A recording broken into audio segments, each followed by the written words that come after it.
బావ కోసం పిల్లల కోసం మొదటిసారిగా పిజ్జా బేస్ని యూజ్ చేసి పిజ్జా అయితే చేద్దాం అనుకుంటున్నా. నేను చేసిన మిస్టేక్ మీరు చేయకూడదని అయితే ఈ వీడియో చేస్తున్నా. ప్లీజ్ అండి మీరైతే ఈ మిస్టేక్ అసలు చేయొద్దండి. ఈ మిస్టేక్ చేసినారంటే ఫుడ్ పాయిజన్ అయ్యి మీరు హాస్పిటల్ చుట్టూ తిరగాల్సి ఉంటుంది. Everyone, welcome back to our channel. అందరూ ఎలా ఉన్నారండి? అందరూ బాగున్నారా? మీ ఆరోగ్యం ఎలా ఉంది? తిన్నారా? మీరందరూ బాగుండాలని నేనైతే ఆ దేవుని మనస్ఫూర్తిగా అయితే కోరుకుంటున్నాను. ఈ వీడియోని నేను మీకు ఎక్కడ బోర్ కొట్టనివ్వకుండా పిజ్జా చేసుకుంటా అయితే ఎక్స్ప్లెనేషన్ అయితే ఇస్తానండి. ప్లీజ్ అండి, నాదైతే ఒక చిన్న రిక్వెస్ట్, మన వీడియోస్ నచ్చితే మాత్రం ఒక చిన్న లైక్, కామెంట్, అలాగే సబ్స్క్రైబ్ చేయడం అస్సలు మర్చిపోదండి. మీరు పెట్టే లైక్, కామెంట్, సబ్స్క్రైబ్ మన ఛానల్కి చాలా సపోర్టింగ్గా ఉంటుంది. యూట్యూబ్ మన ఛానల్ ఇంకొక 10 మందికి అయితే రికమెండేషన్ చేస్తుంది అనమాట. ఇలా కామెంట్ పెట్టడం వల్ల నాకైతే ఇలాంటి వీడియోస్ తీసేకి ఇంకొంచెం సపోర్టింగ్గా ఉంటుంది. ఈ రోజే మా బావ నాకు దొరికినాడనమాట. అంటే ఈ రోజు డ్యూటీ అయితే లేదు, 7:30కి అయితే వచ్చినాడనమాట. కాంప్లెక్స్కి వెళ్దామా అన్నాడు. నేను పిల్లలు ఇంకా సరే అని వెళ్తున్నాము. పిల్లలైతే అక్కడే కొట్లాడుతున్నారు అనమాట, గ్యారేజ్ కానీ మేము సైకిల్ తీసుకొని వస్తామని. లేదు నాన్న సైకిల్ అవసరం లేదు, మనం అందరం నడుచుకుంటూనే వెళ్దామని నేను పిల్లలు బావ అయితే నడుచుకుంటూ వెళ్తున్నాం. మధ్యలో అయితే ఇంకొక గొడవ స్టార్ట్ చేసినారు, లేదు మాకు పిజ్జా కొనియాలని. నేను మాత్రం వద్దు అంత రేటా పిజ్జాకి, అది 300-400 లేని పిజ్జా అస్సలు రాదు, అది కూడా ఓన్లీ ఒక్క పిజ్జా మాట. అంత రేటు పెట్టినా మనకైతే కడుపు నిండదు, అవసరమా బావాని నేను మా బావతో పిల్లలతో చెప్పినాను.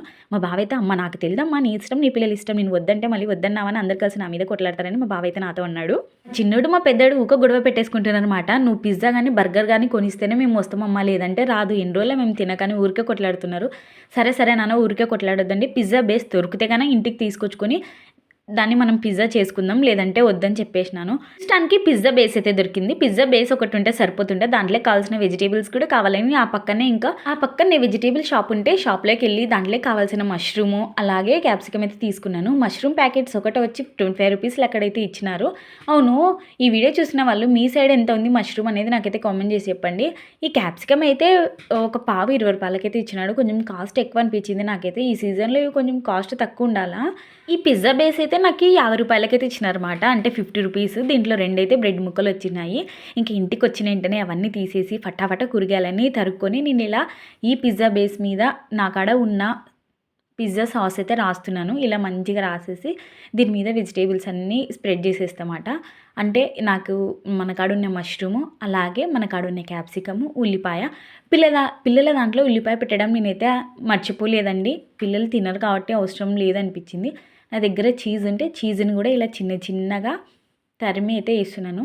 మనం బయట పిజ్జా కొనుక్కుంటే అది కొంచెం కాస్ట్ ఎక్కువనే ఉంటుంది, 300. చీజ్ చూస్తే చాలా ఎక్కువగా వేస్తారు. నాకైతే చీజ్ ఎక్కువ నచ్చదు, ఏదో ఉండాలంటే ఉండాలి ఫ్లేవర్, కానీ నేను కొంచెం చీజ్ వేసుకొని అయితే ఇంట్లో పిజ్జా అయితే చేస్తాను.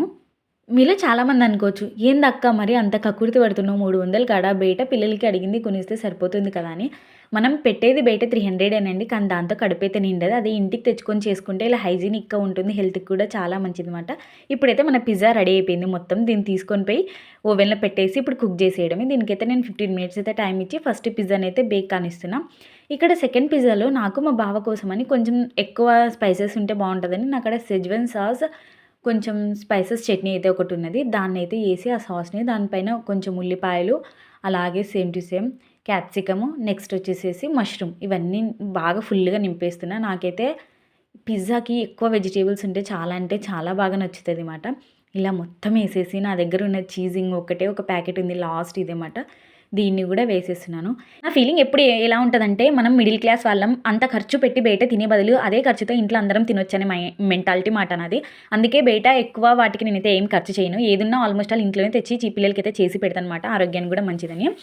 ఇది ఇంకా నాకు ఇప్పుడు టైం వచ్చేసేసి దగ్గర మా బావ 7:30కి వచ్చాడు. మేము వెళ్ళి అది అనేప్పటికీ 8:20 అయితే అయ్యింది. ఇది స్టార్ట్ చేసేప్పటికి 8:40 అయితే అయింది అనమాట. అంటే బేక్ అవుతున్నప్పుడు మేము కరెక్ట్ 9కి అంతా తినేసినాము ఈ పిజ్జాని. ఈ సెకండ్ పిజ్జా కూడా మనకైతే రెడీ అయిపోయింది. దీన్ని కూడా తీసుకొని పోయి ఇప్పుడైతే ఓవెన్లో పెడుతున్నాను. చూడండి, ఇది బేక్ కావడానికి నేనైతే ఒక దానికి 15 మినిట్స్ ఇచ్చినా, ఇంకొక దానికైతే 10 మినిట్స్ అయితే టైం ఇచ్చిన అనమాట. మా పిల్లలు అయితే ఇంకొక పక్క అమ్మ పిజ్జా అయింది అని ఊరికే సతాయిస్తున్నారు. అస్సలు ఉండరన్నమాట. మా పిల్లలకి ఆత్రం అస్సలు ఆగదు. పిజ్జా అంటే చాలా ఇష్టం మా పిల్లలకి. అవి మాటల్లో అయితే అస్సలు చెప్పలేమాట. చూస్తున్నారా నా పిజ్జా ఎంత బాగా బేక్ అవుతుంది కదా. మా పిల్లలు అయితే ఊరికొచ్చి చూస్తున్నారు, అమ్మ పిజ్జా అయిందని. చూడండి ఎంత బాగా బేక్ అవుతుందో. అవును, మీలో ఎప్పుడైనా అంటే ఎవరైనా ఇలా మీ పిల్లల కోసం పిజ్జా బేస్ని యూజ్ చేసి పిజ్జా ఎప్పుడైనా చేసినారా? చేసింటే నాకైతే కామెంట్ చేసి చెప్పండి. మీ పిల్లలు కూడా ఇలానే అల్లరి చేస్తారా? ఊరికే సతాయిస్తారా? ఇది బేక్ అవ్వడం మాత్రం చాలా బాగా బేక్ అయింది అన్నమాట. చూడండి మీరు ఎలా బేక్ అయిందనేది, కంటికి వింపుగా బాగా కనిపిస్తుంది. స్మెల్ కూడా ఓకే బాగానే ఉంది. ఇలా మా పిల్లలకి చేసి ఇచ్చాను. వాళ్ళ సంతోషం అంతా ఇంత కాదు, వాళ్ళైతే చాలా అంటే చాలా హ్యాపీగా ఫీల్ అయినారు. చూడండి మా చిన్నోడు ఏమంటున్నాడు, మీరే వినేసేయండి. బాగుందా పిజ్జా? నీట్గా చెప్పాలి, అందరికి హాయ్ చెప్పండి, అడగండి బాగున్నారా, మీరు ఏం చేస్తున్నారు? నీట్గా అడగాల నన్ను అట్లా అడగకూడదు. అన్నం అంటే తిన్నారని అడుగుతున్నాడు మా బాబు. ఓకే. మరి ఇదైతే నా సెకండ్ పిజ్జా మాట. అంటే నా కోసం, మా బావ కోసం చేసుకునేది. చూస్తున్నారా ఎంత బావుందో కంటికి వింపుగా. దీన్నైతే నేనైతే మంచిగా ఇలా కట్ చేసి నేను, మా బావ అయితే తిన్నామాట. ఒక పీస్ మా పెద్ద బాబు కూడా తిన్నాడు. అంత స్పైస్ అయితే ఏం లేదు, కానీ టేస్ట్ మాత్రం బానే ఉంది. ఏ మాటకి ఆ మాట. ఇంట్లో చేసింది మాత్రం నెక్స్ట్ వేరే లెవెల్‌లో ఉంటది. బయటిది ఓకే. ఓకే. అంత బాగలేదని అయితే చెప్పను. ఎప్పుడో ఒకసారి ఇలా తెచ్చుకొని చేసుకొని తినేకి మాత్రం బావుంటుంది మాట. అన్నట్టు చెప్పడమే మర్చిపోయినాను. నేను చేసిన మిస్టేక్ ఏందంటే, ఈ పిజ్జా బ్రెడ్ కొనుక్కొని వచ్చుకునేటప్పుడు దాని మీద లాస్ట్ ఎక్స్‌పైరీ డేట్ మాత్రం నేనైతే చూడలేదు.